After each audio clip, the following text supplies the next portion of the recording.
Hello, I'm Brian Bacchus, and welcome to Altadena Talks Technology. The reason why I said that is because every time we do this, I have to go over to the Instagrams. Don't forget to go to your Instagram, Jamal, and start it. I already did it.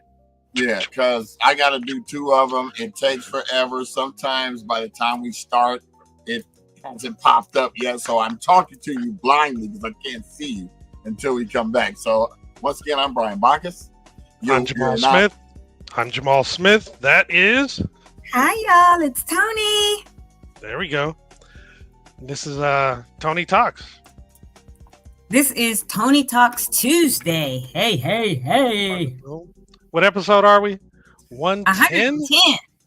Yikes. Yeah, 110 to the end. Oh, 110 today?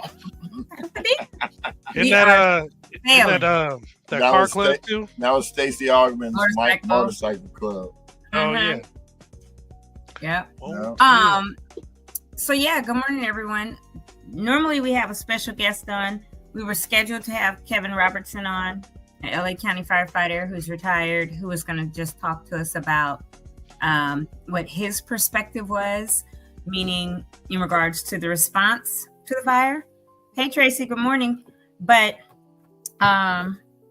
he had some technical difficulties, and I don't know. He could pop in if he gets that all situated. But if not, we decided we just gonna move forward. Keep the road on the show.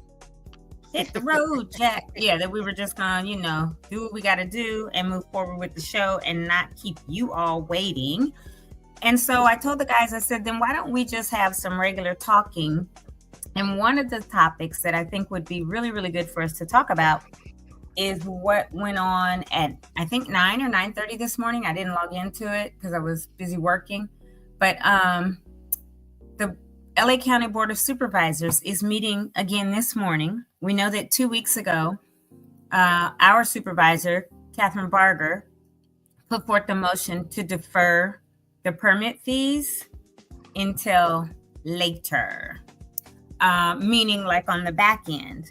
And a lot of Altadenians were like, that's not good, because even if you defer them instead of waiving them, we still got to pay them. And some is like $40,000, right? By the time you do plan check, they check it, they come back, you resubmit, just all this stuff. And all the different plans or all the different permit fees are up to 40 grand.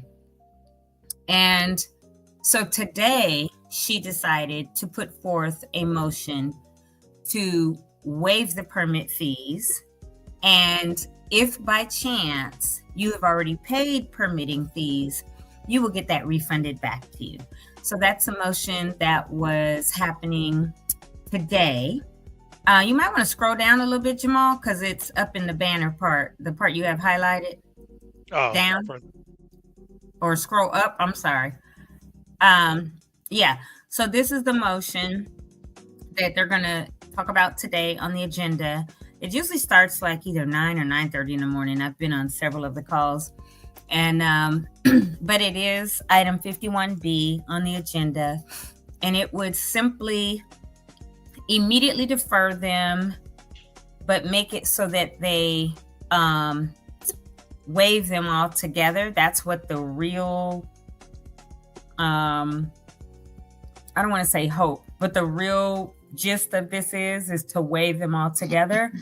But I think there's a process where they have to do the waiver part first so people can get these permits done and go through whatever it takes, not just for the motion, but to be voted on, to make it, like into, I don't want to say into law, but whatever it is that they do, have it fully voted on, ratified. That's where my brain was. Have it ratified so that happens, but also to refund permit fees for those that have already paid them.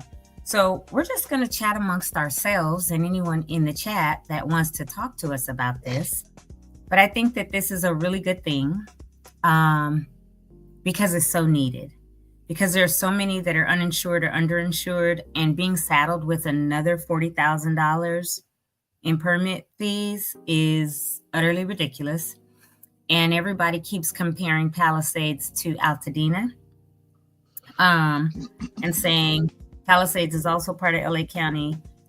And one of the things I've said on the Facebook groups or talked to people said, yes, it is. However, they are part of the city of LA, right?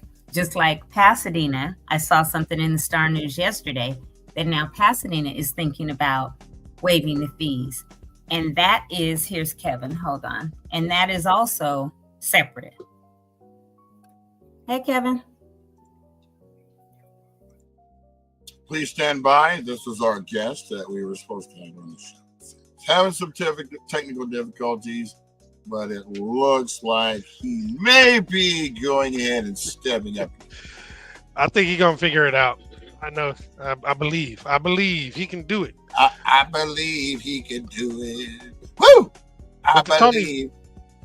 Right, but to Tony's point, yeah, it'd be fabulous if they actually did waive the fees. The comparison between the other locations is going to continue, but we know what Altadena is. You know, it's that unique unincorporated area that's so special and near and dear to our hearts. But you know, there are several people who have actually already paid some of the permit fees. So if they're able to get that passed, where they can get it refunded, amazing. Deferment, by, you know, if nothing else, that'll be really cool too. But again, for those who already paid, if they can get that refunded for at least a short term, that'd be great. Morning, Marcus. Well, it's kind of similar to when they were paying the assessor fees and they gave them a waiver, not a waiver, but they refunded the money. Yeah. Even if you just paid. So that kind of gave people a little bit of a cushion, because they probably weren't expecting their house to burn down, but they didn't want to not pay their property taxes. Yeah, exactly. And the beauty of it, though, is should they make this decision, and it's good that they're doing it early in the process. Oh, there he is. He actually made it on. Because they're doing it early, when that influx of people who need to get the permits pops up, you know, because there's going to be an increase in volume, then it'll already be established and they'll be okay. You know what I mean? So that'll be a good thing. Okay, so we're switching gears, and we'll go ahead and try to. You look like where's you're too low, Kevin. You look like where's Waldo. Kevin, you gotta lower the camera. No, hold on a second, guys. Kevin, either lower the camera. Hold on, guys. I put him on mute just because I know his wife was talking to him and all kind of stuff. Kev, bring your there we go. Oh, you're talking about this guy right here? This guy? Do you know Kev? Now you wonder. Of course I know. What's up, B? We were all behind together. That's okay, right. Well, I don't know why you were acting like you didn't know. I kept saying no, because I said you know too many people. I said, do you have a picture of him? He's like, no, I don't got a picture of him. So and I asked him, and he was like, nope. I was like, I could have gone on his Facebook, but not a big deal. Anywho, we invited Kev to the cookout called Ditch Day. Oh yeah. Yes. Oh yeah. You remember that, Kev, at the beach? We've had those discussions. Yeah. It was just this last Friday too. Yeah, I didn't. That was the latest. Yeah, I didn't go. Hey, can you guys hear me? Yeah, we can hear you. But yeah, you just look like you're coming from way up here. You look like this. Look at me. Right. Like we're all gonna match Kevin. Right. This guy. He gonna up his seat, his chair. There it is. That's better. Or just. All right. Yeah. Here we go. There. No, that's perfect, Kev. Okay, there you go. Yep, that's perfect. Bada boom, bada bing. So everyone, this is Kevin Robertson, who I said was gonna come on and maybe not, but now he did. So super excited about that. Good morning, Marcus. Good morning, Terry. So Kevin Robertson and I have talked a lot since the fires. We showed up together at the Rose Bowl and we're in line talking. And I know that Kevin and Shamika, they lost 2 houses that they have. And so I was like, you know what? He would be a good person to come on because he's also a retired LA County firefighter.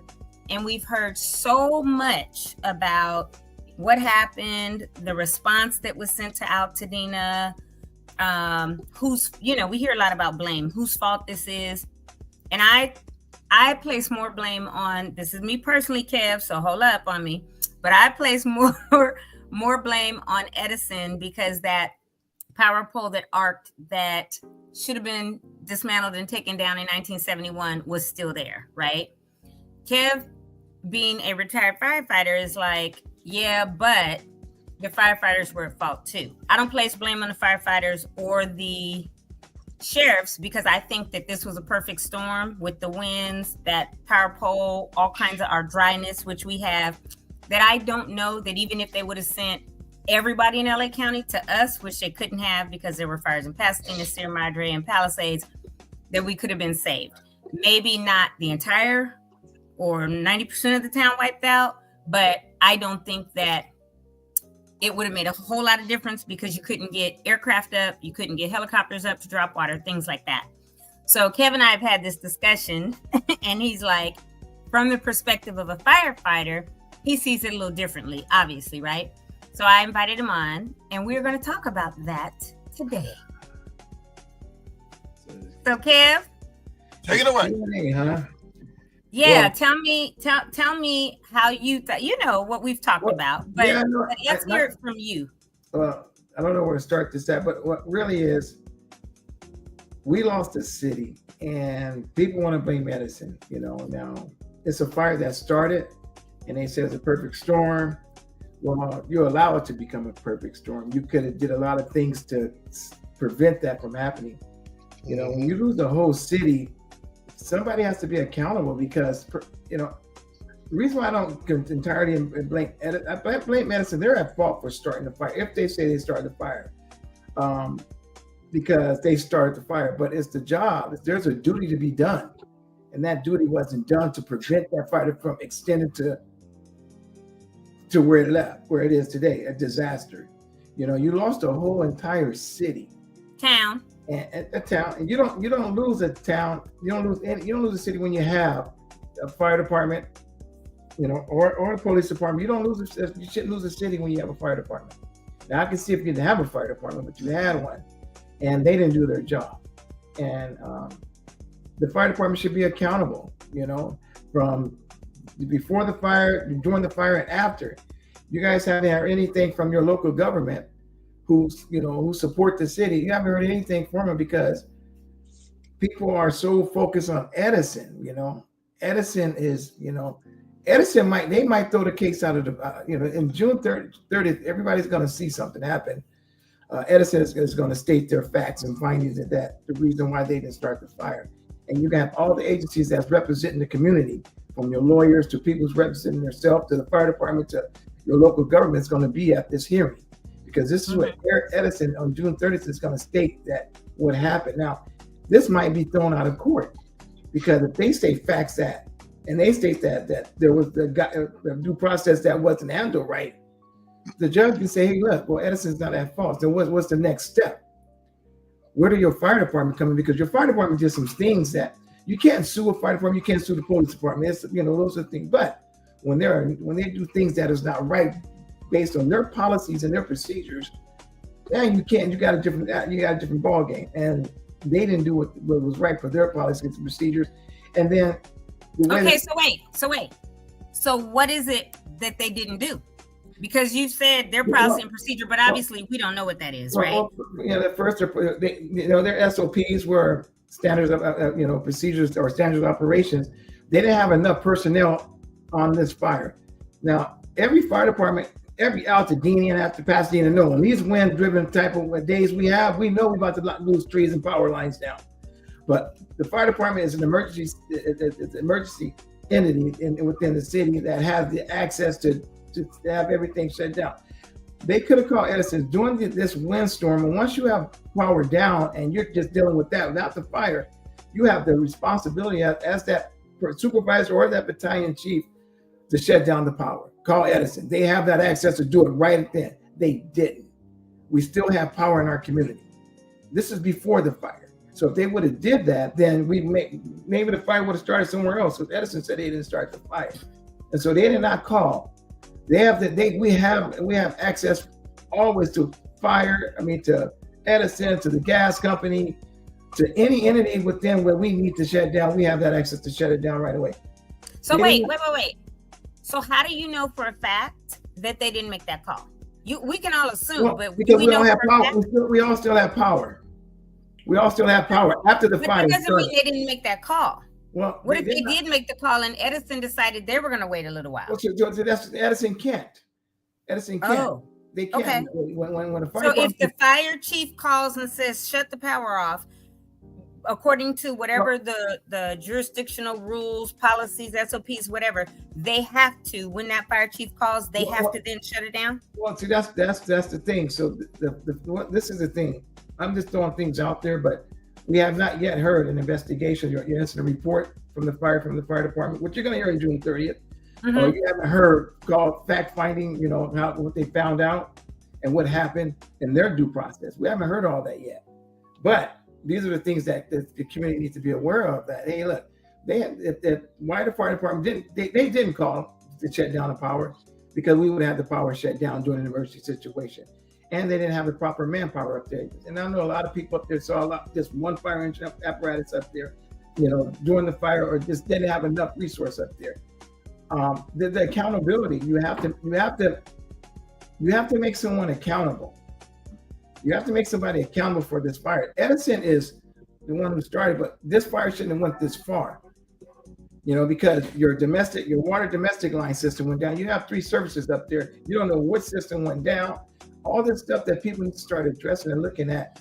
I've been a fireman. I was a fireman for 33 years, and I look at this stuff, and I'm like, my boys, they're gonna do their job but they didn't have the proper resource. Their manager let them down. They didn't have the proper resource. So how many resources do you think were needed? Because my understanding is, and you and I talked about this, so I want you to explain about that agreement between cities, the county, all of these ones that have it, and we, as the town of Altadena, the county didn't have that agreement, and then a lot of our resources were dispatched to Palisades, correct? Well, we don't know that yet. That's what I'm saying. So that's what we're going to tell you everything, because every apparatus, every person on that fire engine has a GPS system. And I'm just saying, time management, give me a GPS on where they was at that time of the initial start of that fire. Give me Kevin, a GPS on it. Is it more of a matter of the timing when it comes to the resources? Because it seems to me, I'm not a firefighter, but it just seems logical that as soon as we were aware that a fire started, if we could have aggressively had the resources go there, we might have been able to reduce the damage and potentially save the vast majority of the town. Is that the case? That's part of because that's part of what you got to figure out. The LA County handles non-incorporated cities that provide their own service. So when you look at all the cities that they're dealing with LA County, they're scattered all around. But the surrounding cities they have their own charter, their own local fire department. And what's going to happen is, like Pasadena, all those other fire departments, they all have an automatic aid within each other. Meaning that when it's about fire in Pasadena, then Pasadena's getting those other 16 local states automatically coming. Versus with LA County, they'll call you when they need you. You know what I mean? So this is where the problem came with LA County. Now, LA County is calling their resource within their own government, their own fire department, which is already scattered around. You got Rosemead, La Cañada, La Crescenta, DeWardy, El Monte, and they only bring in one apparatus. That's only one resource from each city, And so that, now they're saying this was the perfect storm, and you have wind, and you have a fire. They're too far away, the resource. So that was a delay in resource. This fire is ripping. You guys saw when it started and how big it got so fast. Now you need a resource right away. You didn't see Pasadena burn down. They lost some homes, but they didn't burn down because that resource was already kicking in. Because they had 16 cities already responding to Pasadena, and the bad thing was this. But you said that's an agreement that those 16 cities have. We, as the county and an unincorporated town, don't have that agreement, what you told me on the phone. Well, we don't have, so there's a different agreements where it is. There's what we call automatic aid, and we have mutual aid. Okay. LA County has mutual aid with most cities.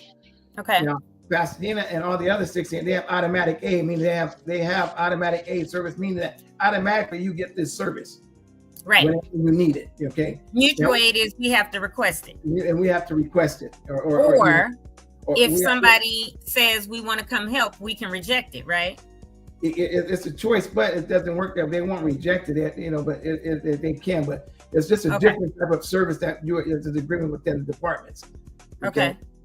Like, you've ever seen that you have a call in Pasadena, but you have an LA County fire engineer because it's a non-incorporated, or vice versa. It's like, why Pasadena way up here when you got a fire station right here? Yeah. There's no agreement there, and so that was the problem here. There was a perfect storm because you allow it to be a perfect storm. You allow it to get this big because your resource wasn't here. And then there are things that we do, and I can't argue this because it's just a thing that firefighters does. Is that they were freelancers, like they're coming up to the city. One, mind you, they don't know the city. They don't know what they're doing. And, they've never been in the city. And then you got this fire, it's just ripping and moving fast. But then when you come up and then you pull up on a house that's fire that you wasn't assigned to, you're going to stop. And we had a lot of freelancers. So now you got to, this is an example, you got a fire company coming from El Monte, they stop. Now they're going to call dispatch and say, hey, look, we stopped at this. Can you have somebody else respond? Now it's another delay. But so they could be there, but then not have permission to fight that fire. So they stop. Yeah, they don't have permission, but they can ask for requests for somebody to they can reassign somebody to the assignment they already have. So which is not a bad thing, but it is what it is within the fire service. And that's the common denominator, because if you have somebody, you pulling up on something and somebody's at the top, yelling out of a window, help, you're gonna stop. And you got to go to another call.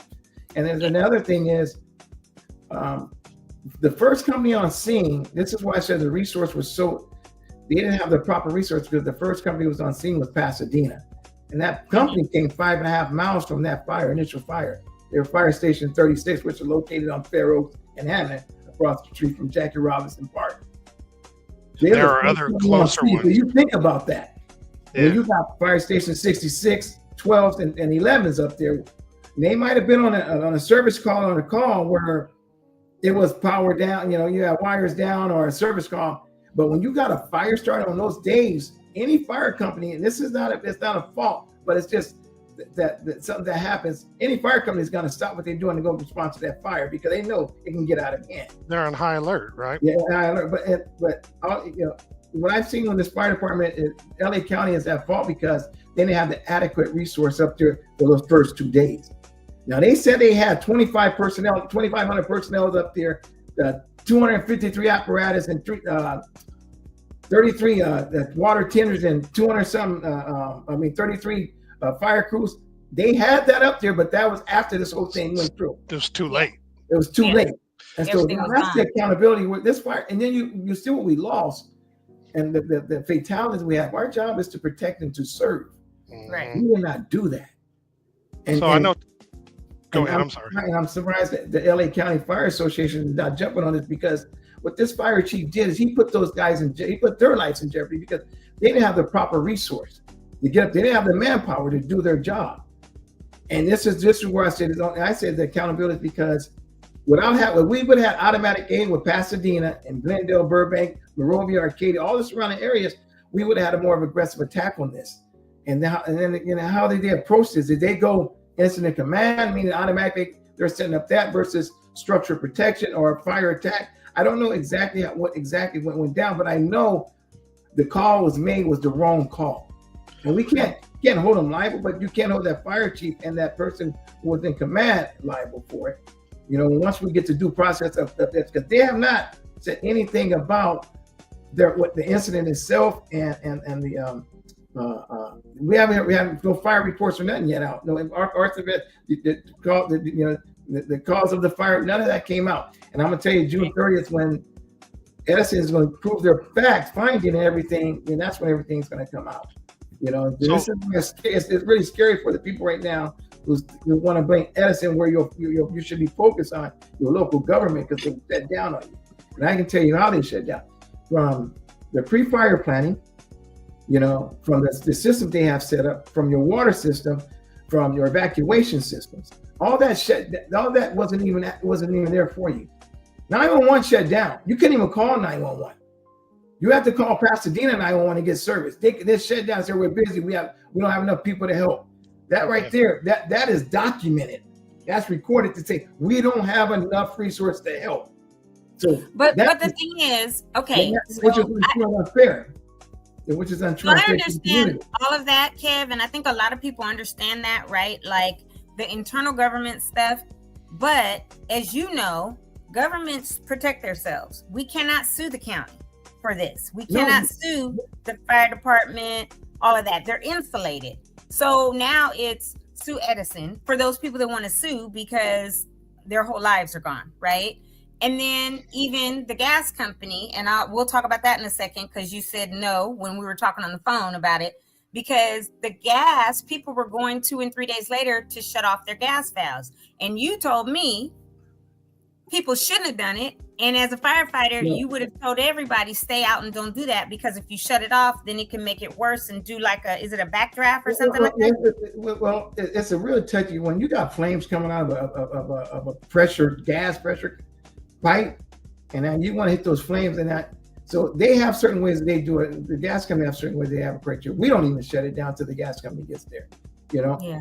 And so it's a very touchy situation when it comes to shutting down gas, you know. And you don't know how, if it's an upgrade in the system or whatever, how long the system been in. So that's why they don't want people to shut their gas down when it's a flame. They don't want to deal with it because you don't know, because it can go back, and then if it gets into those systems, your whole street's about to blow up. You know, it's many different. It can be many different scenarios, but you have to be very cautious with that. And that is all the gas, because the gas company was, you know, they didn't have enough resources to get it shut down as fast as they would like it, but they still did their job to shut it down. That's a very touchy thing. That's under pressure. So, you know, I think my question is, just like if somebody doesn't pay their bill, your water company will turn you off from their system. The electric company will turn you off. The gas company will turn you off if you're delinquent, don't pay your bill or whatever, right? So to me, it's mind-boggling to me that none of them thought, for this whole town, especially if it started on the east, let's shut down the west or whatever. Let's shut off the power. Let's shut off the gas. Let's shut off the water. Not the water, because hydrants needed it and hydrants were empty. But those two, to me, it's like, you have the power to turn anybody's off at any time. Why couldn't you just, and I know it's probably bigger than flipping a switch, but I'm going to say flip a switch, turn it off, right? Because that would have prevented some of it. If it's the gas and it's on the west side and it hasn't reached there yet, turn the gas off, turn the power off. Well, we do teach that in the fire service. When you have a fire, if you leave in your house, there's an earthquake, shut your gas off, shut your power off, and all that. We do teach that. I'm talking about the companies, Edison and the gas company. Well, that's what I'm saying. So why would they want to shut down the whole entire city when the entire city's ain't affected at that time? You know what I mean? So if you leave in your home and you know you have a situation, these are the pre-safety things that we recommend, you to do, and that it goes from home to home, and but I don't think I just think people need to really start focusing on you lost your community, and you have to focus on it, because at the end of the day, Edison's going to pay whatever they pay. But then and that's every home is dealing with their own personal thing. Now you put your own, now you got to go out to the street. Now that's where the government comes in. What about all those repairs? What about everything that needs to be fixed? But they're telling you got to do this. They have to be accountable because they allowed this fire to get this far. Edison started the fire. But where's your local government? Why they didn't stop this fire? Cal, and then here it is, you got Cal Fire sitting there. They didn't put the new laws out with fire zones. Nobody said anything about that. What that's going to create? And this is something I think is going to happen in 2 years after this all go down. Everything is settled down. Your insurance company is going to have the right to drop you because they done made it more extreme. But because they didn't do their job. Again, when the brush is burning, what they allow, and this is what we used to call it. We used to call it controlled burning. We're burning all the brush. But they don't call it that anymore because it might get out of hand. Every time you get a little fire, you notice that they let the fire, the mountains burn because that's how they burn it off. And then when it gets to structures, and that's when your local government, your local fire department comes to place. We protect structures, but then it's out of hand and you lose all these homes. We are losing communities now because we are not making our local governments accountable. Kevin, I have a quick question. I know you were talking resources and how Altadena was not prepared and didn't have enough resources. I'm curious, how much of a factor was the Palisades fire, in terms of pulling resources away from Eaton fire, given the fact that it started so much, so much later? I mean, was that a big draw of all the resources that would have possibly been there already had it only been the Eaton fire? Well, you had two fires. It's hard to tell because there's just two different areas, and you have when you look at, Palisades got the Torrens, they have the surrounding communities around them. They got they have their problems, but when this is why their mayor, what she did, she didn't terminate that fire chief, but she demoted her because she didn't want to make that a big thing. But she knows that fire chief should be fired. But she demoted her so they can focus on the things that redo Palisades. Now, this is the same thing here because she's making the local government accountable. We have to make them accountable, because if you don't make them accountable, then you and I getting the real perks of the things that you need to rebuild your city. Mm-hmm. And this is the thing that people don't understand. This fire chief, the way they set up stuff, should be accountable. The water department should be accountable. We have 3 services up there. And then we don't know which one did what. We don't know nothing. Everybody just want to rebuild. Do that. But now you got to deal with your community, because it is bad up there, and it's like your service let you down. The fire department did not do their job because they didn't have the resource. And then and when you're on a fire engine and you only got yourself up there on one block. You can't say once you got multiple homes burning, but it's hard to do that. But let me get back to it where, when I'm saying pre-fire planning, every February the LA County does their hydrant maintenance. So they test the hydrants within the Altadena. So they making sure those hydrants work. Okay, that's what their pre-fire. They do their brush surveys. So meaning that they're supposed to go door to door and evaluate your home and tell you what your brush clearances are. But they didn't. They drive-bys. So so those are the pre-fire plan stuff, sort of things that they have. And then they have options where you can set up for the system to act, to notify you when there is situations. Right. But LA County, we need to understand what happened here. In your 911 system, you call, it shut down on you. That 911 system shut down on you. Now here we got this fire, and you don't have the right resource up here. You calling everybody, but you're not getting everybody at the right time. And all these people that's coming into our community doesn't know our community. Right. Now, how they have it set up in LA County, I can tell you right now, they have half of their personnel in LA County is always an overtime person, meaning that they're just working overtime that day. So they don't know the community anyway. Mm-hmm. So these are the things, but those are not, you can't blame them for stuff like this. But what I'm saying is when we blame for a fault, because the negligence that they have with the personnel, they didn't have the proper resource there at the time that we needed it. So let me ask, if you don't mind, let me ask my question again, just in a slightly different way. Were some of the resources that should have been available for Eaton in Palisades? No. Yeah, they said that there were. Well, because again, like I said, I was trying to tell you, that LA County, they handle the non-incorporated areas. So, but you have so you have 2 different. I don't know how their grid, how they have their system. So it's possible. I mean, you don't have to know. It should be possible, but now you got to draw your resources. I don't know where Altadena, we falling on. We falling on the east side of county, or we falling on the west side. Like west side can be Lancaster, Palmdale, all them.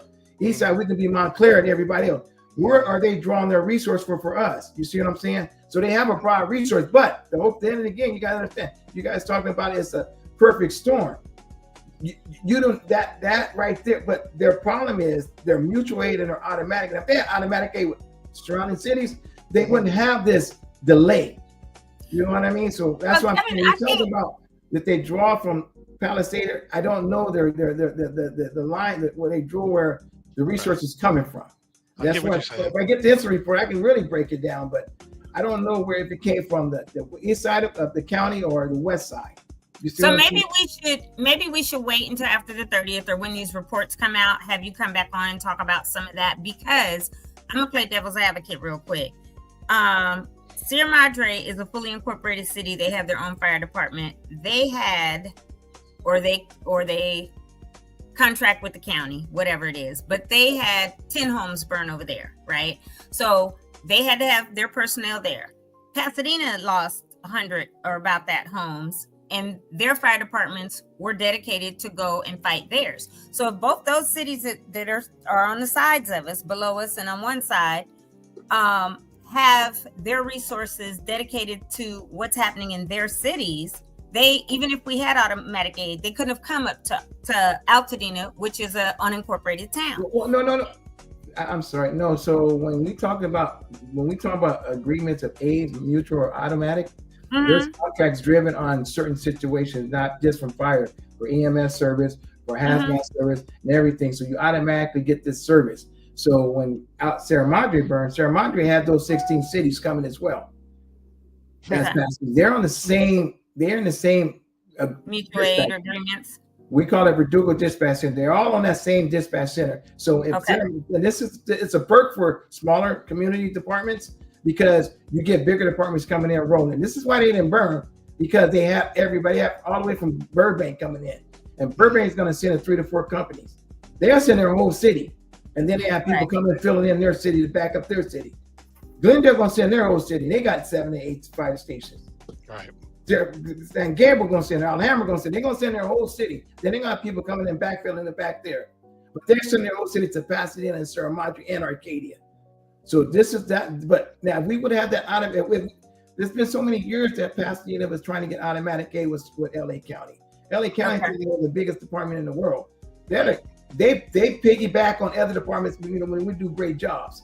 But every time you get a fire up in Altadena, it's always going to burn down, because their SOPs are so vague, where it's like, 2 in, 2 out. Well, you got one coming in, they got to wait till a company comes from La Cañada or DeWardy to come help them. So it would be good for.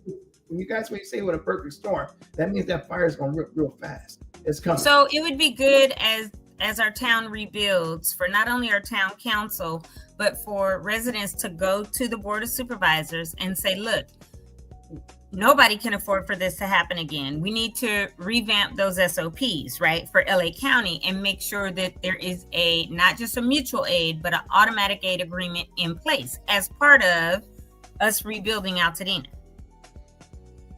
Well, you have that right to do that. We really do have that right to do that. And that's the thing that, as I'm saying, you have to make your local government accountable. Like, hey, it's not. I'm not talking about just a lawsuit. I'm just saying accountable before the act, because the action you guys taken, it doesn't work. This fire chief lost 24 people. We lost 24 families. I know. We lost our whole entire city. And I can take that. Once it starts on a win, and you got multiple homes burning, it's about to go down if you don't have the right resources. But the resource was delayed because they were so far out. Right. Versus having it, you have all these cities right next door to you. And if they would have had that automatically, we get this, boom, it's coming. You know what I mean? So something you had said at the very beginning, Kevin, is that not all the responsibility should be on Southern California Edison.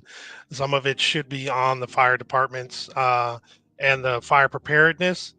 What could the fire department have done regarding that tower that had not been torn down and should have been like 50 years ago? Like what role would they have played in that? This comes with experience, man. This, what's going on in the fire service right now is just a new group coming in. It's a new generation, and so you have to fill these spots where they're not experienced. They just take a test and they study and they promote up.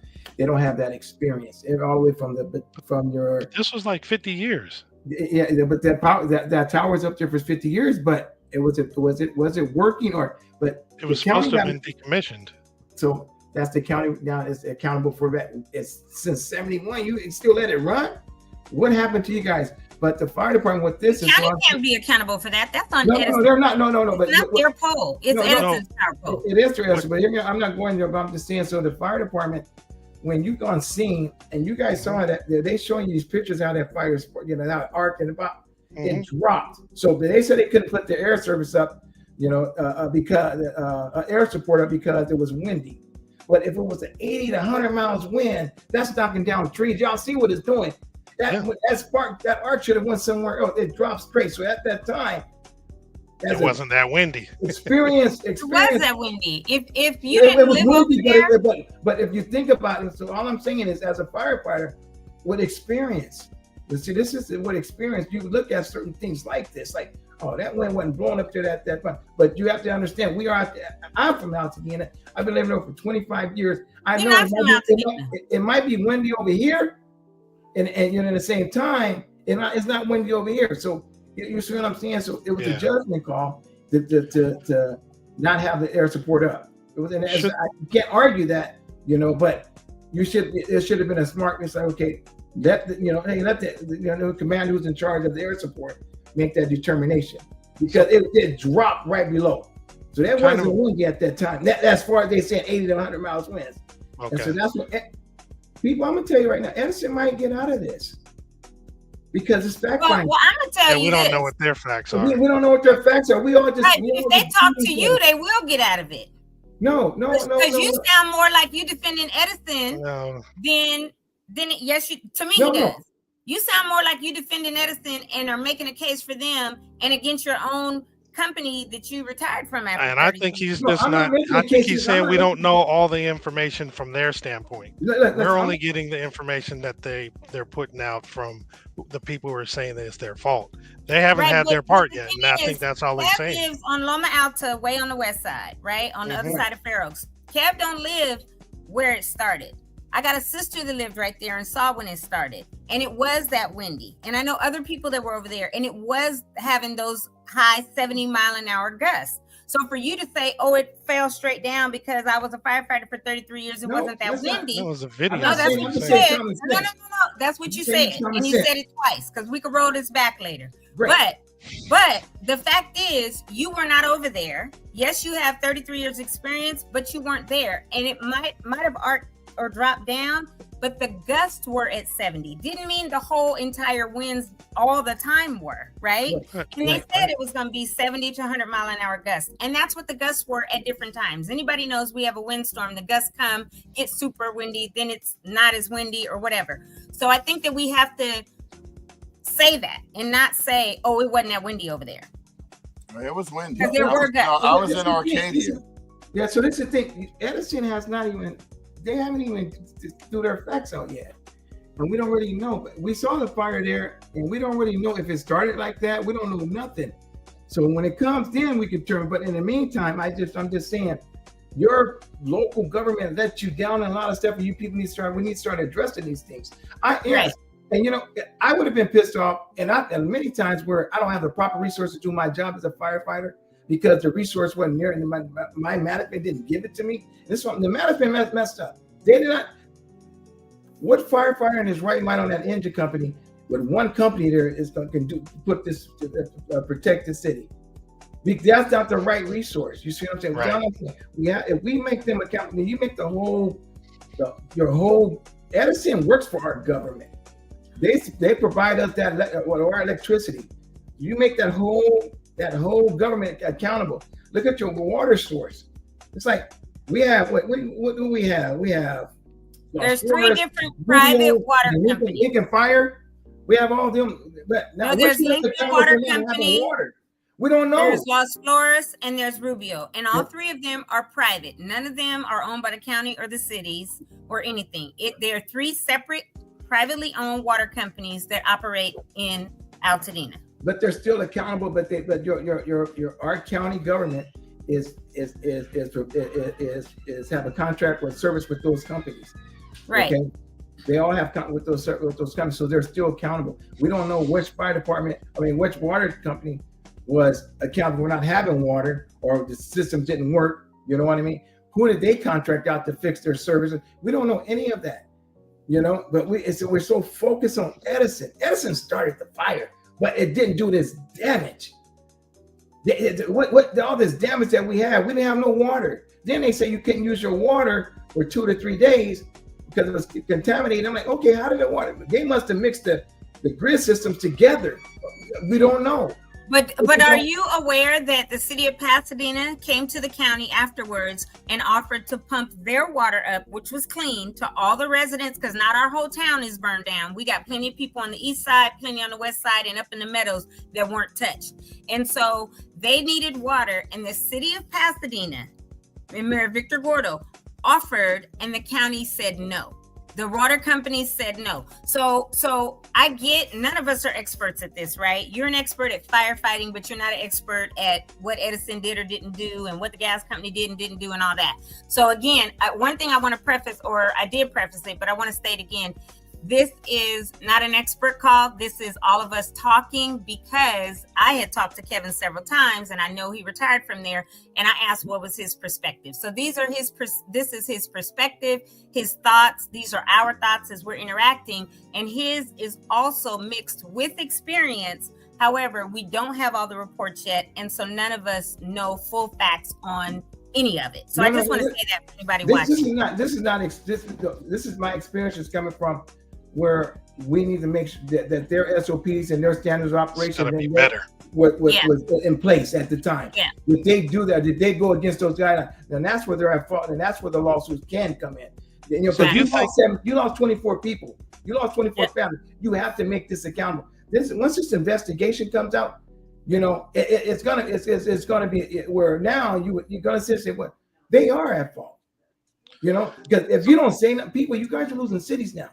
You're not losing 100 homes because you continue to say cities and towns. I got you. And you know what? I go back to back with the fire department, because your job is to protect and to serve. I believe in that, and I live with that. I die with that. Any firefighter dies with that. But when it's not there, it's not adequate, be accountable for it.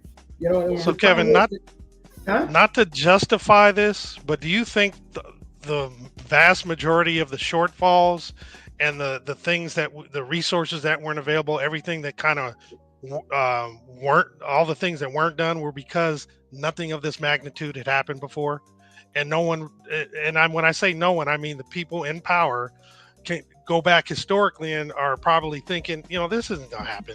Do you think that kind of, you know, it's kind of a relaxed mentality? Do you think some of that was to factor in? No, I think it's more funding on that case, because it's happened in other communities. We've had it before it happened. So, but you have these. There is things where. But since it wasn't in Altadena before, it's kind of my point. Yeah. It's like, hey, we've seen fires, and of course we see them.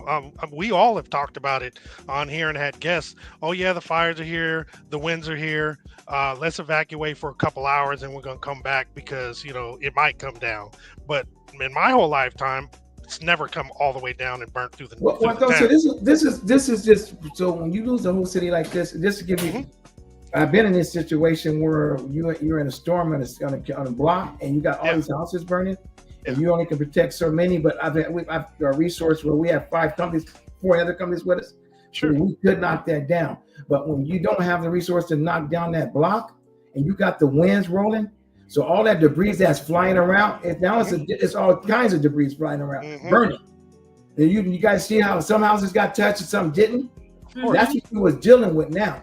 It's no longer it came down. It created a storm where it was catching so many houses on fire, but you didn't have the proper resource to knock them down. And then that wind from all those houses catching on fire, it just scattered all over. But if you're gonna let people stay home and fight their fire, because if anything gets on your roof, you up there with a garden hose, you can put it out. But if you ain't out there to put it out, then it's going to burn and it's going to continue to burn. So that's the situation you have here. That's why everything burns. There's no water. That's a problem and too. You have no water, and so that's what I'm saying. This is important. That's what I'm saying. You have to make your community, your local government accountable. Make them. So I hear your point. So here, to follow up with my question, but and to acknowledge what you're saying, in my personal opinion, and let me know if I'm correct. What you're saying now is, hey, after the fact, in an effort to make sure that this doesn't happen again, we need to check with our government, check them to make sure that they're prepared next time, right? Is that basically what you're saying? Yeah, it does. It really does in the same. Yeah, it does. But then to that point, and going back to my previous question, when you guys were talking, when you talked about how they do the fire preparedness and they go check the hydrants and this, that, and the other, I have to assume, and forgive me for assuming, because you know what they say, assuming makes an ass out of you and me, right? But it seems to me that when they're checking the pressure, they're not checking it under the circumstances of the entire town being on fire. Right. So how are they truly preparing? So how would they truly be prepared for that kind of situation? remember, this is 911. Remember, it's 911, and 911 has the ability to, is when they have that low water pressure, and you work, and so they have the ability to call that water company to pump up the pressure in the grid system. And 911 does.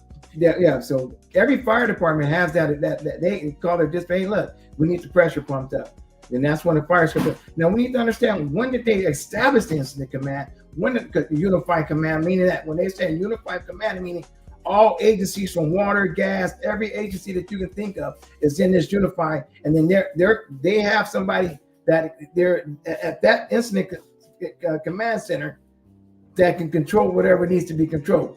We don't know. That's what I'm saying. We don't know when did they ask for requests, because the fire department has radios where they can say, hey, look, we need to, the hydrants are low. We need them. We need the pressure up. And they can pressure up even under the circumstances of Altadena, where there are 3 private water companies. That's what I'm saying. That we have to make them accountable for so action. We don't know.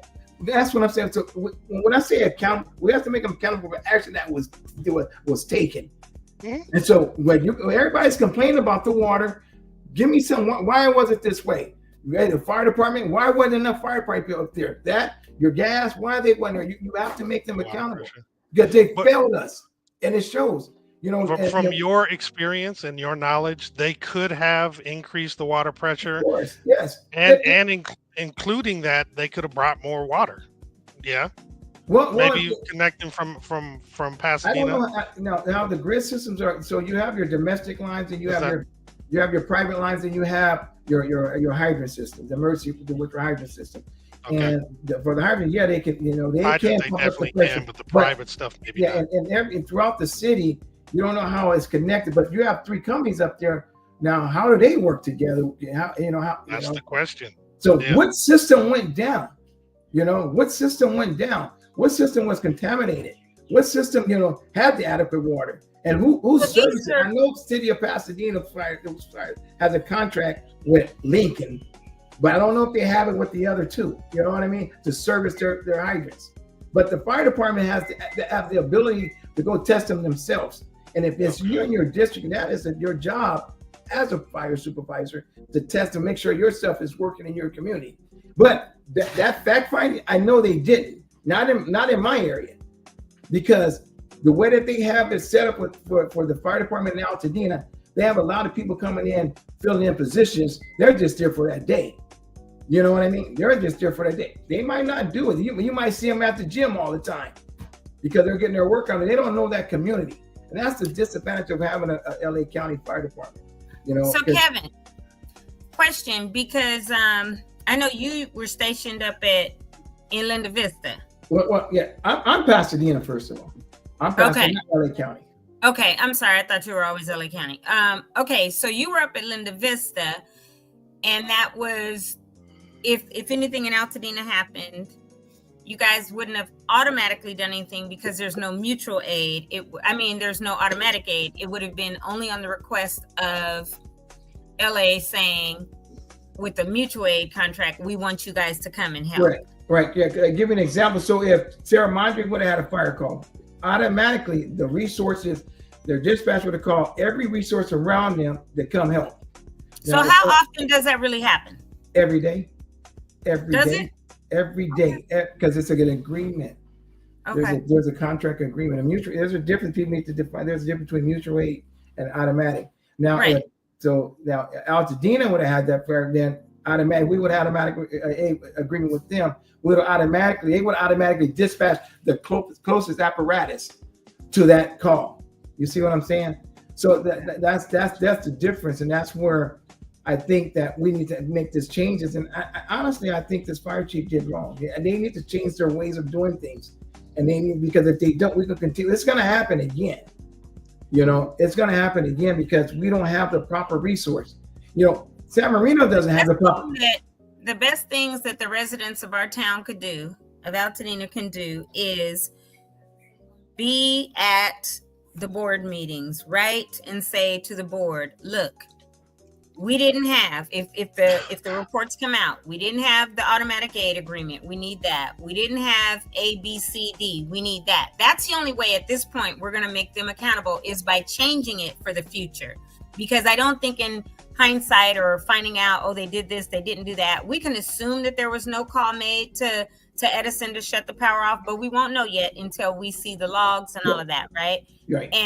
And so I think moving forward, getting information like this, and you being a resident of Altadena now for 25 years, it would be important for someone like you that does have fire experience to say, hey, community, this is the things we need to look at. We need to make sure their SOPs are correct, that we have this in this agreement's in place. We need to make sure that we find out about the grid and how this water is being pumped, and if the infrastructure is what it should be. Because my understanding is Los Flores, and I think Rubio, I'm not sure if Lincoln too, but the infrastructure was old and the pumps didn't have enough PSI, enough pressure. I don't know for a fact. That's what I've heard, but when we get those reports. But one thing I want to do, Kev, before we go further on that, I know I have to drop at about 11:15, but that doesn't mean you have to drop, because the guys will be on here. There are some questions that have come up that I wanted to, one from Marcus Betts. He said, Kevin, what is your opinion of the water supply? Do you think that there's enough of a supply to fight a major fire? Is that something that needs attention as well? And we kind of just talked about that, I guess. So maybe you answered that as he was typing it. Yeah, it's all calculated. It's all calculated, how much the water and how many hydrants they need, and it's in your building codes. So Okay. it's all calculated. But do they assume that the whole town is going to be on fire? That's No. my question. well, it's designed. You know, they don't assume the whole fire, but it's designed to prevent it from being a whole fire. Whole town. So that's what I'm saying. And they just let it go. And the overlaps till they wasn't fixing the system, and now we got caught. You know, Yeah. and this is what we have today. But this water system, the hydro system is what it is, and if you can request for it to be get more pressure, you know, in the hydrants, you know what I mean? And every fire engine carries 500 gallons of water. You can't put out a house fire with 500 gallons. Something's wrong, right? Huh?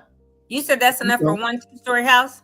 Well, yeah, it is. It is. It's 500 gallons to put out. If you can't put out a house fire with 500 gallons, you know, when it's for initial assessments, something's wrong, you know. And you have different companies coming in to help relay that water or help to service that, you know, to provide that service. But we didn't have the adequate apparatus up there at those first 2 days. That third day, we had everybody in from all the way from Washington coming. From Oregon and Washington, you're right. A little too late. Yeah, and that's the problem. And that's why this fire did what it did, because we didn't have the resource up to the first 2 days. Yeah, I think that it was still perfect storm, and none of us ever thought this. Like I said, I'm an Altadenian 59 years now, right? Brian been there since the 80s. Jamal been there since 70s or 80s or whatever. So the fact is, like, none of us have ever left and thought we weren't coming back. If we had a fire, I mean, I grew up looking at fires in the mountains, right? I live around the corner from Rubio Canyon. So it's, you know, that was an Altadena normal thing. Exactly. It was an Altadena thing. Nobody ever thought like people would evacuate and never come back and our whole town would be gone. Or I'll say not whole town. 90% of our town is gone, right? Or 95. But our whole town is gone. And so I think that there's a lot of, I don't even want to say place blame, but yes, a lot of accountability needs to happen. I think people need to know the truth. The reports need to come out, whether people sue or not, or whatever happens is going to happen. But as we rebuild not only the homes, the infrastructure, the SOPs, all the laws, the rules, regulations surrounding what a town will need to be sustainable in the future, all of that has to be looked at. So I'm super glad you came on, because again, you are great with your knowledge, your experience as a firefighter, and talking about SOPs. And I had no idea about mutual aid, automatic aid, till we talked on the phone a couple of weeks ago. But these are the things that everybody needs to know and understand and look at. One other question: do we have any idea when the fire department's report will be provided? Well, so the case management conference is going to be held June 30th, meaning that all agencies representing parties from Edison is going to be held. So Edison, so that means your fire, anything that was involved from your fire, your telecommunication to your gas and water and everybody, they're all going to be there, and they all have their reports. Their perspective. And so I'm curious when the fire department is going to come out with their fact finding, and that's the day that everything's got to be submitted to the judge, or vice versa. Because then now, it once all that is, then everybody can have a better idea of what's really happened and what happened. You know what I mean? Because we don't really know exactly everything that's going on, because we're all on one side. But what if Edison does? They say, hey, look, they throw it out of this case out because of their fact findings. So this did not start here. This do this and that. You know, what if that does happen? Yeah, I mean, it could. It could. Hopefully not. We hope it don't. But at the same time, the fire department, we still got to make them, because you didn't stop the fire.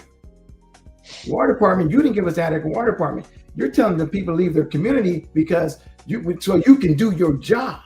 You didn't do your job. If you let people stay and perfect their homes probably would have still been standing. You know what I mean? There's so many things that we have to make them accountable for. The only way you can make them accountable for is this Q&A. We need them to know what's going on. And that litigation they got going on right now is just pointing the finger at Edison, you know? But Edison started, what if a kid would have started the fire? We're going to point it, but you still now, who's going to build our city? It shouldn't have went this far. The mind probably would have been more clear, saying, okay, somebody should have put this fire out. You know what I mean? Right. Somebody should have provided a proper service so they can do their job. You know, so it's I just think, and I know I'm old school, but I know a lot of firefighters think like me. A lot of people who's been in my service, knowing that LA County messed up. They didn't do their job. We all know it. And a lot of fire, they did not stop this fire, man. This fire went from I don't think it could have been stopped. I don't think it could have been stopped. I think that it might have been able to be mitigated a little bit. I think it was a perfect storm. I don't think it could have been stopped. No, I disagree with you. That's okay, right? That's fine, because the thing is, they allow it to get this big. Like I was telling you guys, the way that this fire, it didn't. If brush started fire, it caught a couple of houses on fire. And if you don't put one of those houses on, you got a windy, it's going to catch another house on fire, and it continues. And then this is how you have this storm. That's why everybody's asking, well, why this house didn't burn down? Why this didn't burn down? Because this that wind was the way the embers traveled. Yeah, but what I'm saying, so you didn't have the proper resource up there to stop this. And most people who was up there, who stopped their fire, they was up there to stop the fire with the garden hose or bucket of water. Now, if you don't let people stay up there and to protect their home, that could have been done. And, you know, I just had an interaction with the cops, and they forced me to leave. And so I left. But if I would have stayed up there, if I had a fire on my roof, that fire wouldn't have burned my house down. It wouldn't have burned my house down. So there's so many different things that needs to be addressed here. And if we don't address them to the right resource, we're going to lose out in the long run. And it's going to take more than 10 years to fix this community. If you don't get it, if you don't make this government accountable right now, you have to show that they're at fault first. They're at fault. And once we make them at fault, then they know they have to be accountable. This fire chief should not be here right now. I'm sorry. He shouldn't be here, because he knows that in the day, he did not protect our community. He did not protect our people. We lost lives this day for a simple thing. I hear you. The proper resource wasn't here at the time. And I'm just saying, if we would have had automatic aid with our surroundings community, we would have had a better aggressive attack on this fire. And Kevin, I have to trust that you have a great deal more experience from the firefighter standpoint, and yet I still understand Tony's point of view. And it goes back to something I had mentioned before. Nobody was prepared for this. Yeah. Right. As a firefighter, you may say that, hey, we could have, mitigated it and figured out a way to stop it from spreading. I mean, I have to trust your opinion on that. It just didn't seem like there was much that could be done given all the things that were going on. And when we see those reports, and hearing it from you makes it a lot of sense. There is a level of responsibility that should be on the fire department in preparedness, and at the same time, moving forward, hindsight's going to be 2020. So anything they prepare for from this point forward is going to assume that what just happened could happen. I truly don't believe that anybody expected or believed that could happen, even though they know it's possible. Let me say this too, and piggyback on that a little bit. And I've said this before. I think I talked about it last week, maybe the week before. We also have to remind ourselves there is a such thing as self-accountability. People cannot expect the government and the fire departments to do everything for them. I'm not talking about putting out a fire, but I'm talking about clearing brush from their property, making sure on their own that they take care of their house, that they don't have a hoarder's house with all kind of combustible things that are all in the backyard and around it, right? Because so many people want to blame, oh, the government didn't do this. Where is your self-accountability? As a homeowner, it's my responsibility that if my pipe breaks like I had last week, I got to get that fixed. I can't blame the government if they don't do it. If I have things that are flammable or combustible or whatever on my property close to my house and something happens, that's not on people who didn't come to clear it, like the firefighters, right? Yeah, so that's where I believe also, yes, we have to do the things that you're saying, Kevin. There is no doubt, because we have to mitigate, right, for the future. But people have to become accountable. People now are saying the county needs to pay, or the state needs to pay for me to rebuild my house. Well, where's your insurance? And yes, there's people that have some insurance that is no insurance or underinsured. But even with underinsured, I give this example. When I got solar panels on my roof a year and a half ago, it was my responsibility to call my insurance company and say, please add these, and then pay the extra. There are people that have done upgrades and have done nothing to their insurance, but then they expect other people to pay for something, some damage that they've had. Mm-hmm. And so we have to and cannot forget, people and homeowners have to be accountable at a certain place and a certain level as well. So I do believe, and I'm not blaming anybody, any homeowners for this happening, but I do believe that the perfect storm, meaning the wind was what it was, right? The weather, our dryness, the Edison Tower arcing, sparking the fire, whatever. The county maybe not doing what they were supposed to do. And I acknowledge that from what you have said. The Edison not shutting it off, gas company not shutting it off, the water pressure not being high enough, because potentially those 3 private water companies infrastructure isn't up to date and they couldn't push it up higher. There's so much that is like, oh, this happened, and we may not be able to go and change any of it. We cannot, but we have to make those changes and have these discussions in the community going forward for the community for the future. Right. I agree. Comprehensive acknowledgement of responsibility. Right. Both from the individuals and the resources, the services. Sorry, Kevin, go ahead. I just want you to understand this. All I'm just saying is to make it simple for everybody, when you have when the fire department comes out with their investigation, their fact finding the cause of the fire, and if it is a community thing, you need to ask them, give me a GPS on every apparatus and every personnel that day, that time that fire started at 611. I guarantee you didn't have the right resource up there. I understand. And I guarantee you, now that's where he put those firefighters' life in jeopardy. This is why I'm saying the union association, where are you, Mr. President? You know you didn't have that right resource. So I guarantee. I guarantee, Kevin, if they have that information that shows that they didn't have the right resources, will there also be an explanation as to why? Yeah, it will, but it won't be the right explanation. It's inadequate, because that type of fire, we have things to prepare.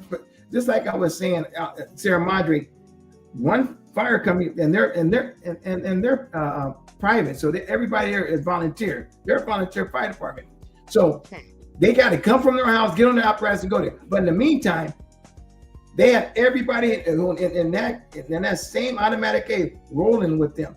So it is what it is. But I'm just saying, when you see Altadena, that GPS, every fire personnel that day has a GPS on him, his radio, and so that radio will tell you exactly where he was at that time. You want me? So that's right there is documented. You can't change that. So that's all I'm asking. Said, just give me that.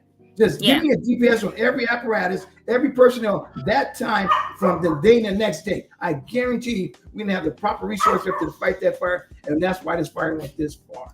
Man, so you gave us so much different perspective. It's a lot into it, and I'm not really hitting it really, but I'm just saying as community, you guys, it's coming where, you know, they're telling you to fix your home. Now you got to go to the street where that's where you're paying your tax dollars, they let you down. All it from your 911 system to your water system to you know, all that stuff you talking about, they let us down. They have to. So I have a question, Kevin. Going forward, because I know there are plenty of community groups already, but if Altadena Talks, our foundation, has something where we say, okay, we're going to get this community group that can really help guide us in this direction, and I'll call you and say, Kev, I need you to come be on this committee when it comes to making sure the SOPs are right, da-da-da-da-da-da-da. Are you going to be like, I got you, Tony? Or are you going to be like, nah, I'm not going to do that? No, no, this is my community too, Tony. Because that's what I'm saying. Because we have you on here today. You are way more knowledgeable about any of this stuff than any of us. And I think that it would be beneficial to have you on something like that as we go forward. We don't know when it's going to be, but that was a hypothetical. One question, because I do have to jump in about 3 minutes. One question I want to address was from Marcus. And it says, I've heard several times different people stating that they were not going to let JPL burn. Whatever strategy is used for that, it needs to be common knowledge. So just let me say this to you again, Marcus. I know I've addressed this here before. JPL is federal. It's the government. It don't have nothing to do with the county, the city, the state, none of that. And they have their own private fire department because JPL has all the stuff for NASA and all of that. And the federal government funds that fire department. And just like Mount Wilson is never going to burn because they're going to make sure that's protected no matter what, JPL is such an important national resource that it has its own fire department and they are not going to let JPL burn. But Kev, if you want to speak on that too, you can. But I know that for a fact because I used to work there. Yeah, well, yeah, JPL do have their own fire department within that little community, but they still fall under the guidelines of LA County, you know, because they are in LA County, but the resource is there. But I don't think they didn't get that far, you know. And JPL is just it's never burned. We burned behind it, it burned, you know, in front of it, but it's never burned. And it is federal. But like I said, there's automatic or mutual aids that they have agreements within the local governments, and so I don't know how that's set up, but I know they have the fire department is not as big. It's not a big fire department. I know that. Right, and they can't come outside of JPL to fight other fires. I know that for a fact. Right. Because you do have federal fire departments. You have state. You have county and you have your locals and you have private and they're a private fire department. So, you know, and you have volunteer fire department. So it depends, but they're private. So, you know, they will never come out because they have to protect. Nobody will never request their service anyway because they're private. And, but I've heard a lot of people say, they didn't let JPL burn. That fire department should have came out to Altadena and help. I was like, they couldn't. I was just trying to make you guys understand how your resource is structured when it comes to providing service for your city. You're not getting, you know, you're getting, it's a county, so you're getting any city that provides service, any city that the LA County Fire Department provides service for, they're not next door to you. The only one is La Cañada, but you got Duarte, Almonte, all this, that's where your resource is coming from. And you're talking about a perfect storm fire. That is not adequate enough for that perfect storm fire in Altadena. That resource was too delayed. You know, if you would have had the automatic aid, that perfect storm would have been attacked in more of an aggressive way. You follow what I'm saying? You've had these surrounding cities next door to you rolling in versus waiting for one coming from Illinois. And then you got to wait. You don't know if they all got to go to a staging area to meet up with each other. So they can't come in as a strike team. We call it a strike team, which is 5 engine companies. So they can come in, you know. So, and then you have forestry, which handles forestry, or you have Cal Fire, which handles forestry. Now when you have structure, you got the local one. So I can break it down where it really is. I just need to see this incident report and then the investigation that's going on. and see really what happened, because I guarantee that, I just want you folks to, I guarantee you, if you do a GPS on every personnel, LA County, and that was there, it's inadequate. That day is that part of a normal report? It's out of it. Well, because it's what it is. It's a life-saving feature. So if a firefighter goes down and he can't, no, I get that part, but you're saying, hey, if we ask for it, we can. It's there. Be able to see it. But is it going to be part of their report that they're going to provide? Yeah. They won't. Now they won't. Like, so, one thing about county, any local government, they won't provide the things that you just on their own.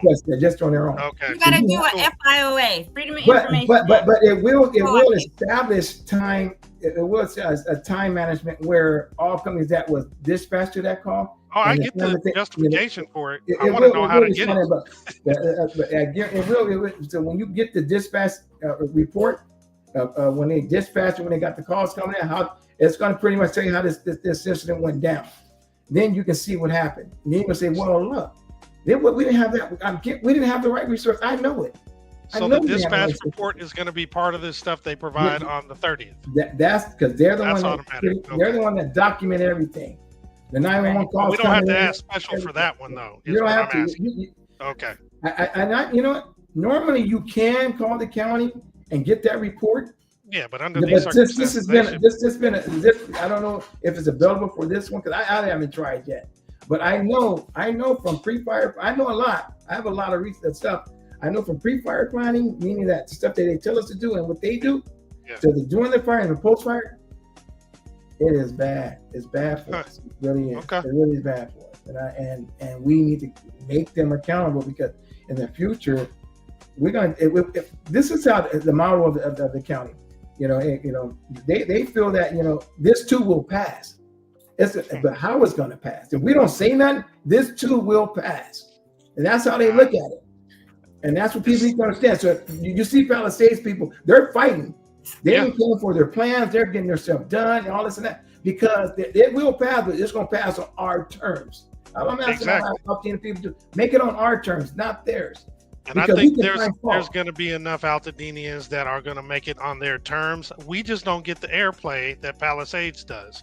So I don't think the masses are seeing the fact that the behind the scenes people are understanding what we can fight for at this point and the things we need to ask for. So I truly believe, and especially with podcasts such as ours, with the information you're providing us, because again, you're giving us insight that, for me personally, I had no concept of. I didn't know about all that responsibility and all that kind of stuff that was going on behind the scenes. I think we have a perspective now that we can utilize to move forward and make sure that we have Altadena rebuilt on our own terms, or for those who are actually there and who ultimately may actually be able to purchase there at this point. So I think I love your insight. I appreciate you coming on. I'm not trying to end the interview, but I'm just giving you, basically letting you know, thank you for giving your intel. I was just thinking, it's just, it's something that is important that people, they need to know how their fire department really is structured. Yes. Because we, man, 99%, I work for the 911 system, and that's what all we do is deal with those calls. Ain't nothing good coming out of that phone call.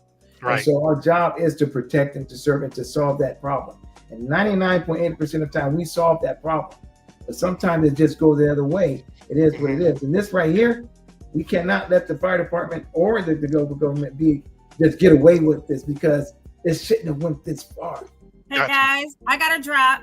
Kev, thanks for coming on. Yeah. Don't leave, because I'm leaving. I have a call in like 1 minute. Please continue the discussion. Thank you so much for coming on. I know we're going to have you come back on maybe next month or something, after the 30th happens, after the report's out, after we've had a chance to analyze it, so we can get some more facts and actual data. But have a good day, everybody. You guys keep on with the conversation, okay? Take care, Tony. All right, take definitely. Care. Bye. Bye-bye. So it's kind of on you, Kev. If you have the time, you want to stick around a little bit more? No, I didn't expect to take charge of this, but I'm just really, I really think, no, that was the purpose of you being on. Look, I really think it's important that people, because we're still in that first phase. We're still traumatized as a community. And come on, man, this is unprecedented. It really is. It really for is. Our area. It is, and it really is. And we have to look at it where, okay, they're telling us to take care of our properties, and that. But now you get to the street, who's taking care of that? Who's taking care of our community? You know, and then so it falls back on us, and so we have to take care of it. But every person's individual in Altadena, and when we're looking at it is what it is. But I think our foundation is to start from our local government. And why did this happen? We know, and now, sure, who could have stopped it? Now, so there have to be there's have to be fault. This is wrong, so it has to be fault, and it has to be directed to them because, they didn't provide us the proper service, and so we have to address that more than what we have to rebuild.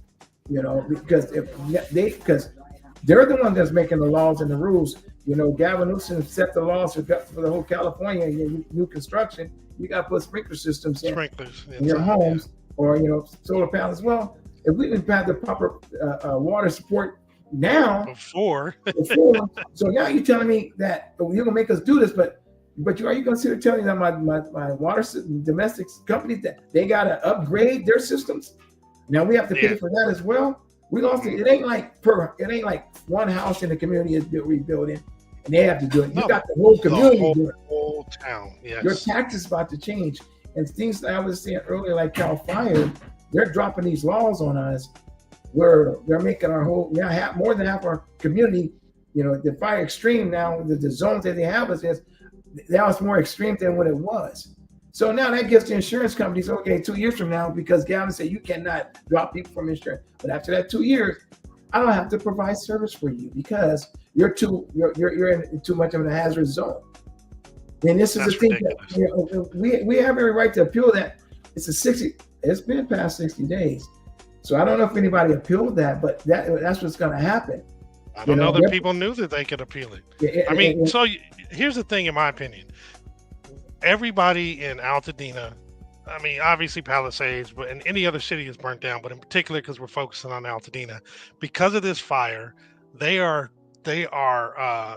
dumped into learning about basic civics, learning how the different services operate, how they're connected to you, and when it comes to these laws and these things that are changing for building codes and with Cal fires and all that stuff, they're now affected by it really personally, and now have to pay attention more so than they ever did in the past. I've heard of Cal Fire before. And granted, I personally didn't lose any homes, but 9 members of my family and countless other people that I know and love lost their homes. So I know they weren't really paying attention to what happened specifically just for Cal Fire. So that point that you brought up, everybody's now aware. They're now going to be able to know, I know I can appeal this. Now, all this stuff that they're being exposed to now, they're going to be so educated and will be able to pass the knowledge on, but nobody was prepared for this. I don't care. And again, I know you're knowledgeable and you were a fireman, and I believe what you say. I just think it would be hard given what was happening in Palisades. I don't know where the resources were going, but with all that wind and all that craziness is kind of bananas. So I think everybody's going to be prepared and more knowledgeable now about the different aspects of the inner workings of the city and the government and how they're affected by it now. Right. Yeah. Because go ahead. I'm sorry. Yeah, because I think so Cal Fire is our state fire department. And many years ago it was forestry, but still, I think Cal Fire is setting these standards for the whole state. And when it comes to certain things, and they didn't send a team. I wouldn't even say they send a team, but when we have big fires like this, incidents like this, they send a team, incident command team. They can come from Vegas, they come from all over the country to run this fire. They didn't come to 2 days later. But we still had a unified command system set up. But sometimes what happens within that command system, somebody want to have a bigger chest. It's like, this is in my area. We're gonna do it this way or versus this way. And that I don't know if that happened with this fire the first day, but I do know that Pasadena Fire Station 36, which is on a lake in Fair Oaks, this is bad. They were the first company on scene, way over in Eaton Canyon. So they rolling. And there's a station on Altadena Drive, right? There's a station on Altadena Drive. There's one on New York, off of New York Drive, 66 is right there. So they might have, they're right there. And then you got, but you don't know where they were at the actual moment. At the time. But when you hear a fire started on a windy, on that day, it's very windy and power lines going down. Oh, it's on. They should have been on alert, knowing that something could have been popping. Right, and so they might have been on a fire, or might have been on, even if there was on a medical call. If you have your paramedics there, they will leave that call to go put this fire because they know this is about to go down. It has the ability to do what it did. Yes. And so this is what I'm saying. So, and that's what I'm saying. In-house fire service. I'm just curious what was going on at that time. Who was the first county fire company that was called on scene? Because I don't know if it was 11s or 12s, they should have been on their way before 36. So that's what I'm saying. When the incident report comes out, it's going to flow. It's going to give you a flow chart. It's going to give you a map of how they addressed this incident. So I'm curious. Will you be available to come on after the incident report comes out and all that stuff comes out on the 30th? Of course, we can kind of chop it up and be like, hey, this is what this means and what have you. I mean, obviously it's going to be a long report and there's going to be a lot of information, but maybe we can pull out some highlights to say, hey, look, this is really important for you guys to see, for you to know about, and this is what this means relative to what actually happened in terms of response times and what have you. Would you be available for that? Yeah, I will, because I think it's time for LA County to change their way of doing business in the fire service. Because it's not adequate for no community, especially Altadena. Okay. It's not adequate for any other. It's time for them to change the way they do things, because I think sometimes these bigger departments are thinking they're better than everybody. I can't say nothing about LA City, because I always felt LA City is one of the best fire departments in the world because they are aggressive. But when I look at LA County, I think the way that they do things, the way their standards, this is a safety first, which is good. But there's other ways you can have safety first, but then give better service that you give our community. Okay. From not just from fire calls, from our EMS perspective as well. I mean, emergency medical system as well. I think we deserve better service than what they've been providing for us. We pay for it. We pay for it. So we have to make them accountable in that way, where they have to give us let's change the service, because it's not working. And now, just to give you guys insight of the fire service, it's changing because of new personnel, experience, and many different things. And so it's governed different than it was, because experience was there. Now it's all gone, and so it's the belief of where you value your community and taking care of people. Is sorry about that. No worries. It's a different stage, because that's when you go ahead. I'm just curious about when you're saying, the people are the power, the people in power are moving, or people are changing because people are retiring and the new folks are in there. Hopefully the people that are actually running the departments, the battalion chiefs and the people who really make those calls, are still ones with a significant amount of experience. Or are you saying that most of them are going, and the people who are filling those roles are, maybe have a lot less? Man, I'm talking from the top all the way down. It's experience, because it depends how there is a process in the fire service how you get the experience. Sure. I'm a host, man. I love being. I can promote up if I wanted to, but I always I get in there and do the job because it was important, And then versus where a guy who's never been on a fire engine, but he was on the squads or RA. Then he promotes up, but he doesn't have that fire experience. Copy that. I get you now. But he's still promoted up. Now he's running the whole thing. I understand what you're saying now. There's ways of doing things within the fire service, but when you look at this, but at the same time, it's tradition. This era doesn't believe in tradition. They believe in, hey, you're old, get out. Instead of looking at what the old guys do, what they can offer. Now they're gone now, but you're still dealing with this. It doesn't change. 911 system doesn't change. People's problems doesn't change because you're new in the game. You still got to resolve. But you need to talk to people who've been dealing with it. You know what I mean? So that's the service. That's Marcus makes a good point. It's kind of like street smart versus book smart. Exactly, and that's exactly what it is. So, and that's just part. That's in-house fire. But as far as the service we provide for the community, I just think the LA County let us down. They really did. I hear you. And we have to make them accountable. Where not to just point finger at them, but hey, look, if you can continue to let this management continue to do it this way, we're gonna have the same thing. So it's time to change this management to make it better and change your policies to make it better for these guys. Because like I said, I know in Altadena we get a lot of new kids on the block just getting out of the fire academy, and then they have positions that they have overtime. They overtime. These guys just come work overtime. They're just coming in here passing through. We're not getting the service we provide. We're a real good firefighter. He knows his community. He knows his people in his community. He knows the city. He knows what he's dealing with. Yeah, that's the service that we should be accustomed to. Not somebody just coming in, working, and going home.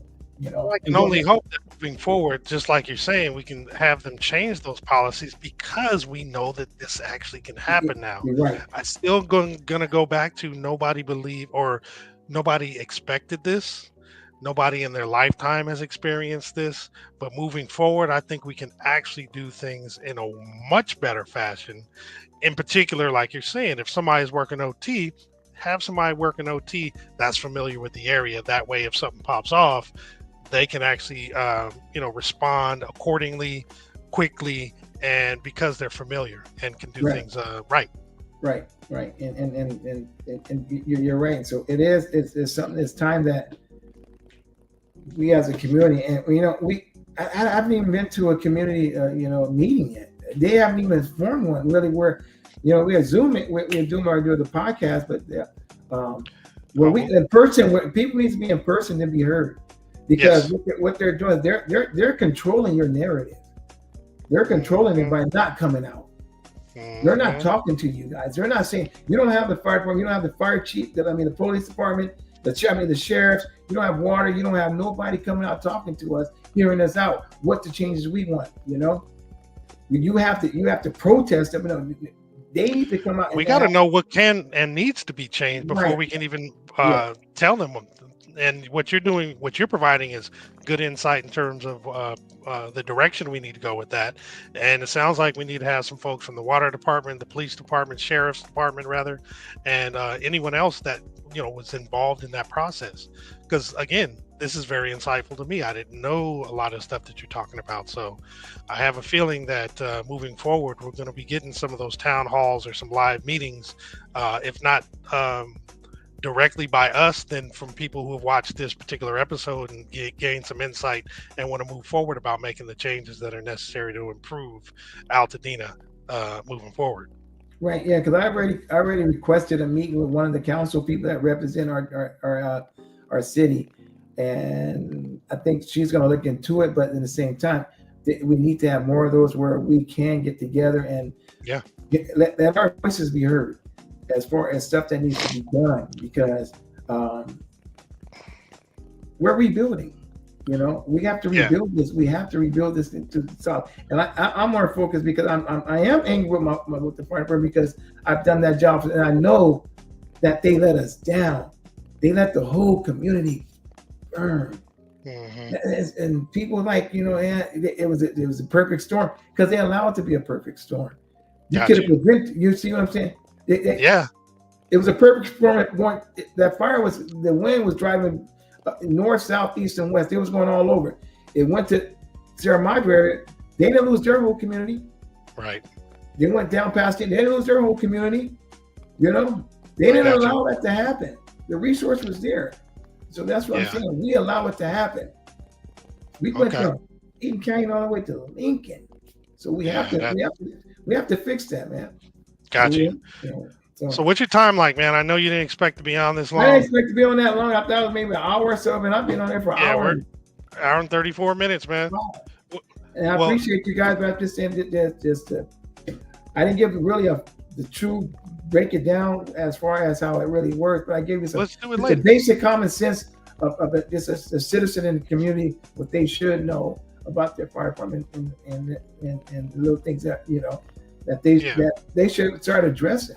Because I appreciate you like enlightening us, kind of giving us a little bit, knowing that there's a lot more. I particularly think that this is the right time for this conversation to start, because obviously when this first happened, nobody was ready for this conversation because they were devastated in terms of losing their home, not really trying to navigate what the next steps are. Not that they're not trying to figure out the next steps now, but I think they're a little bit more like emotionally prepared to start seeing, hey, what actually happened? Who's actually responsible? How can we make sure that this doesn't happen again as we're in the process of rebuilding, right? So I think this is a phenomenal conversation, initial conversation, and I hope we can have many more as necessary moving forward, because I think this was fabulous. And as you can see, the folks who are tuning in appreciated it as well. Thank you. And another thing, real quick, just give you, so you look at Mayor Bass over there, she made her government accountable. And so this, and then they're not blaming somebody for this, but they're not blaming Anderson. It's coming from the mayor. She's making the fire department, she's making water, she's firing all these people, she's making them accountable. Where is our government? Why they're not, you see, so it was a fault there. They're basically saying it shouldn't have went this far. This pastor's doing her thing. It shouldn't have went that far. So the fire department, I hired you to do this job. Water, I hired you to do this job.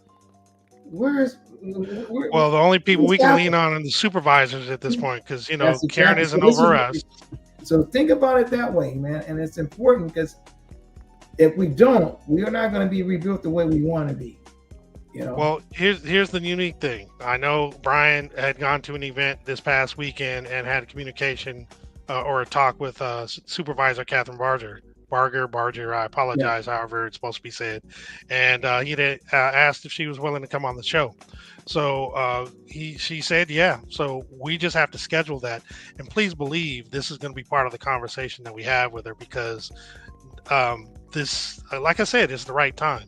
I don't think anybody was thinking about it, this whole disaster from this vantage point up until now. And moving forward, I think we're going to keep that narrative going along with the rebuilding and all the other stuff that's happening. So thank you for that. Like you said, Karen Bass is doing what she can for the city, but now for the county, we got to lean on the supervisors in a different way than we have been before. Yeah, because she's catching it before people can lean on her really bad, She's knocking it down. So, and that's what our city supervisor. This being her last term, I think she's going to try to get a lot done. Exactly. As she goes out. All right. So thanks for having me on, you guys. Appreciate it. Thank you, man. All right. Man, you have a fabulous day, bro. And same to you guys. All right. All right. Thank you. Peace out. Oh, man. Brian, you didn't really say much, man. That's a trip. That conversation just flowed, man. There was no need for me to talk. I was behind the scenes sharing. Yeah. No, but seriously, I just wanted to make sure that change your mic. It's got that little craziness going on with it.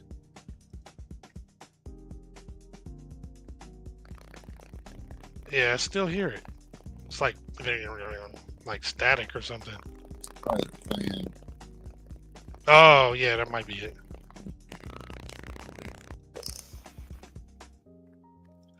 I don't want you to melt over there, though. A little bit. Let me see about leaving. Nah, I still hear it. It's like you're talking in front of a fan. Marcus said, kind of like Charlie Brown's teacher. He actually went out and is coming back.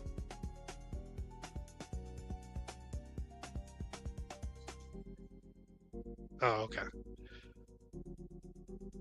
So, yeah, Brian's coming back on now. Let's see what happens.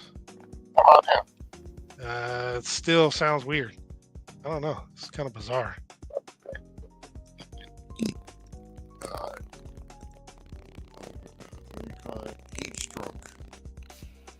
Yeah, I don't want you to have heat stroke, but it definitely sounds like you're talking behind the fan or in front of a fan.